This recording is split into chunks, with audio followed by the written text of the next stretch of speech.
On October 12, 1972, a plane took off from Uruguay.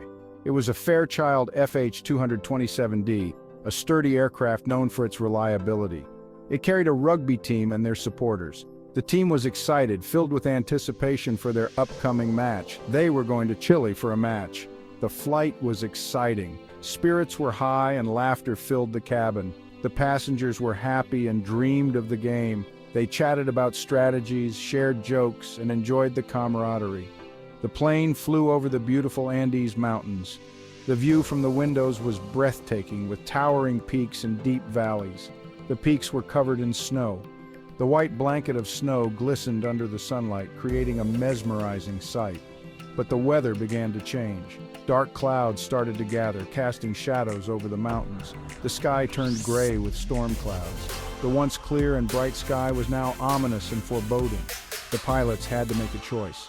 They were experienced and knew the risks involved. They could fly around the storm.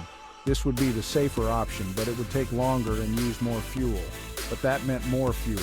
The plane had a limited fuel supply and they had to be cautious. They decided to fly through a mountain pass. It was a risky decision, but they hoped it would save time and fuel. They hoped the storm would pass quickly. The pilots monitored the weather closely, ready to react to any changes.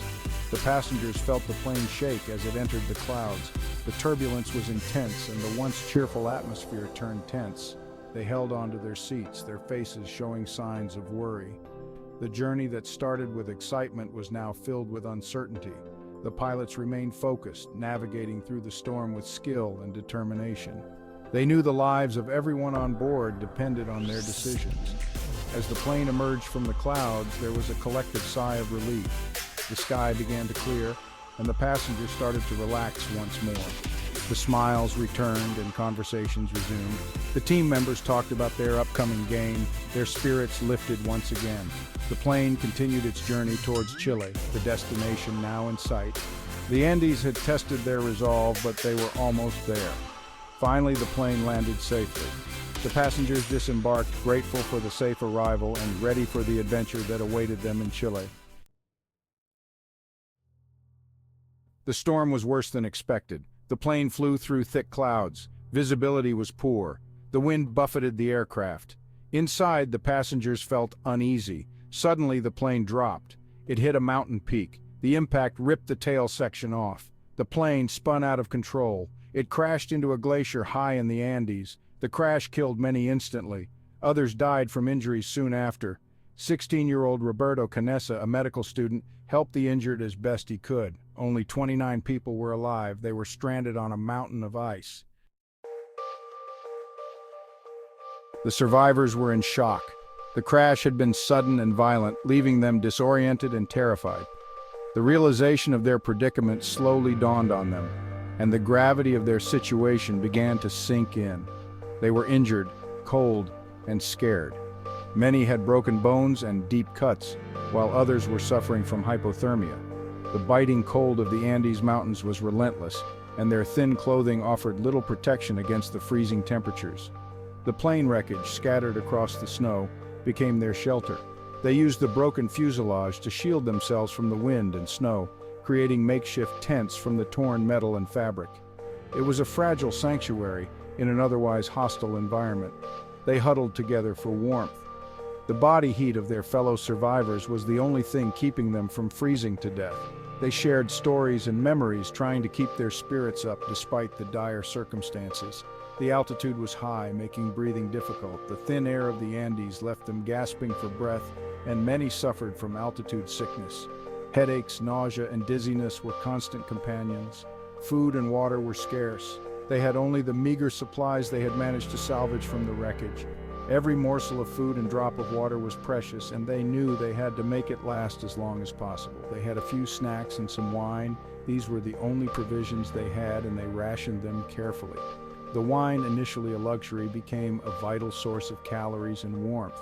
Nando, Parrado, a 22-year-old rugby player, took charge of the limited supplies. His leadership and determination were crucial in those early days. He organized the rations and made sure everyone got their fair share. He knew they needed to ration carefully. Every decision he made could mean the difference between life and death. The survivors trusted him, and his calm demeanor provided a glimmer of hope. They were in a desperate situation. The harsh reality of their predicament was inescapable. They were stranded in one of the most inhospitable places on Earth, with no immediate hope of rescue. The Andes Mountains were unforgiving. The rugged terrain and extreme weather conditions made survival a constant struggle. Every day was a battle against the elements. The days were bright and intensely sunny, causing snow blindness. The glare from the snow was blinding, and many of the survivors suffered from painful eye conditions. They had to fashion makeshift goggles to protect their eyes. The nights were freezing cold. Temperatures plummeted, and the survivors huddled together for warmth, shivering through the long, dark hours. Sleep was a luxury they could scarcely afford. The survivors faced a terrible truth. No one knew where they were. The isolation was crushing, and the realization that they were truly alone in the vast, icy wilderness was almost too much to bear. They clung to the hope that rescue would come, but as the days turned into weeks, that hope began to fade. The survivors refused to give up. They found strength in each other. They shared stories and sang songs to keep their spirits up. Canessa, the medical student, tended to their injuries. They melted snow for water using metal from the plane. They tore seats apart for insulation and warmth. They used the plane's radio to search for signals, but there was only silence. Days turned into weeks. The survivors clung to hope. They listened to a small transistor radio. News from the outside world gave them a lifeline. The search for their plane continued. This knowledge fueled their determination to survive. As days turned into weeks, the harsh reality of their situation became more and more apparent. The survivors faced a horrifying truth. Their food was gone. They were starving, and the cold, unforgiving environment offered no respite. The mountains offered no plants or animals to eat. The vast, icy expanse was a prison with no escape. They had to make an unimaginable decision. The thought of what they had to do weighed heavily on their minds. To survive, they had to eat the bodies of their dead friends. It was a decision that no one could make lightly. It was a decision born of desperation, a last resort when all other options had been exhausted. They knew it was the only way to stay alive. The will to survive pushed them to do the unthinkable. They found solace in their shared faith, believing it was a form of communion, a sacred act that would help them endure. Believing it was a form of communion, they sought comfort in the idea that their friends would have wanted them to survive. This decision weighed heavily on their minds. The emotional burden was immense, but so was their determination to live. But it was a testament to their will to live. Their resilience and determination were extraordinary. They promised each other that if they died, their bodies could be used for sustenance by the others. This pact was a solemn agreement, a bond that united them in their struggle. Their bodies could be used for sustenance by the others. This promise was a testament to their unity and their unbreakable will to survive against all odds. The survivors clung to hope. They heard on the radio that the search for their plane had been called off. They were presumed dead. The news was a blow, yet they refused to give up. They knew they had to take their fate into their own hands. A small group, led by Nando Parrado, decided to search for help. They would climb over the mountains, hoping to find a way out. They reinforced their boots with leather from the plane seats. They made sleeping bags from the insulation. Their journey would be perilous. They were weak from hunger and the altitude. 3 men were chosen for the expedition: Nando Parrado, Roberto Canessa, and Antonio Vizintin. They knew it would be a dangerous journey, but they were determined to survive. They carried with them a meager supply of food-dried human flesh. It was a grim reminder of their ordeal. They set off into the snowy wilderness, leaving behind the wreckage that had been their home. The climb was grueling. They faced treacherous slopes and freezing temperatures. Their bodies were weak, but their spirits were strong. They encouraged each other, sharing stories and jokes to keep their spirits high. After days of climbing, they finally reached the summit of a mountain. The view was breathtaking. Below them stretched a vast valley, but there was no sign of civilization. They were still a long way from help. Disappointed but not defeated, they continued their journey. They followed a river downstream, hoping it would lead them to civilization. Days turned into weeks. They faced exhaustion, hunger, and despair. Finally, after 10 days of walking, they stumbled upon a Chilean shepherd. He was their first contact with the outside world. The shepherd gave them food and water. He promised to return with help.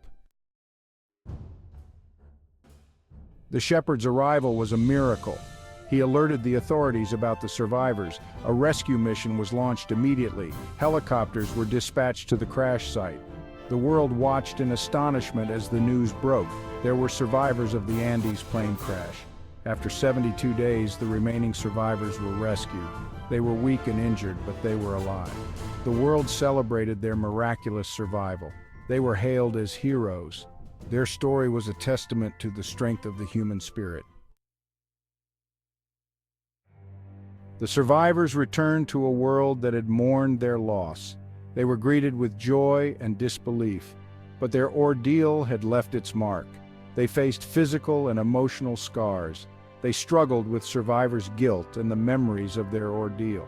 But they also found strength in their shared experience. They formed a close bond, supporting each other through the difficult times. They went on to live full lives. They became doctors, lawyers, and businessmen.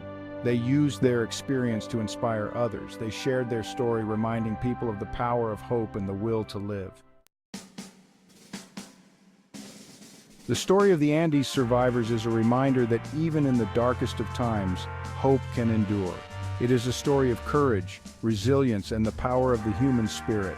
Their experience teaches us about the importance of perseverance, teamwork, and the will to never give up.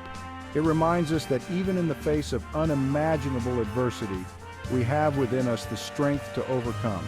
The Andes plane crash is a story that will continue to inspire generations to come. It is a reminder that even in the most desperate of situations, the human spirit can triumph.